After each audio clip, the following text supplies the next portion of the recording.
ਪਾਕਿਸਤਾਨ 'ਚ ਪੰਜਾਬੀ ਕੌਮਪ੍ਰਸਤਾਂ ਦੇ ਸਭ ਤੋਂ ਵੱਡੇ ਨੈਟਵਰਕ ਪੰਜਾਬੀ ਨੈਸ਼ਨਲਿਸਟ ਫੋਰਮ ਵੱਲੋਂ ਜੀ ਆਇਆਂ ਨੂੰ। ਪੰਜਾਬੀ ਹੀ ਹੁੰਦਾ ਹੈ। ਪੰਜਾਬੀ ਦਾ ਮੁਸਲਮਾਨ, ਹਿੰਦੂ, ਸਿੱਖ, ਕ੍ਰਿਸਚਨ ਹੋਣਾ ਪੰਜਾਬੀ ਦੇ ਮਜ਼ਹਬ ਦੀ ਵਜ੍ਹਾ ਨਾਲ ਹੈ।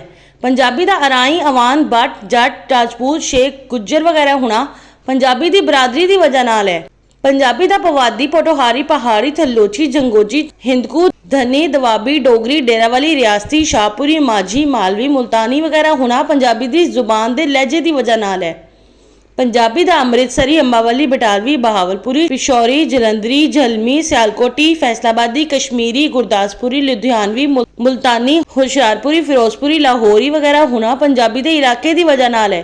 पंजाबी चाहे मजहब की वजह तो मुसलमान, हिंदू, सिख, क्रिश्चन वगैरह होवे, पंजाबी चाहे बरादरी की वजह तो अराई, अवान, बट, जट, राजपूत, शेख, गुज्जर वगैरह होवे, पंजाबी चाहे पंजाबी जुबान के लहजे की वजह तो पवादी, पोठोहारी, पहाड़ी, थलोची, जंगोची, हिंदकू, धनी, दवाबी, डोगरी, डेरावाली, रियासती, शाहपुरी, माझी, मालवी, मुल्तानी वगैरह होवे, पंजाबी चाहे इलाके की वजह तो अमृतसरी, अंबावली, बटालवी, बहावलपुरी, पिशौरी, जलंधरी, झलमी, सियालकोटी, फैसलाबादी, कश्मीरी, गुरदासपुरी, लुधियानवी, मुल्तानी, होशियारपुरी, फिरोजपुरी, लाहौरी वगैरह होवे, पंजाबी ही हुंदा है।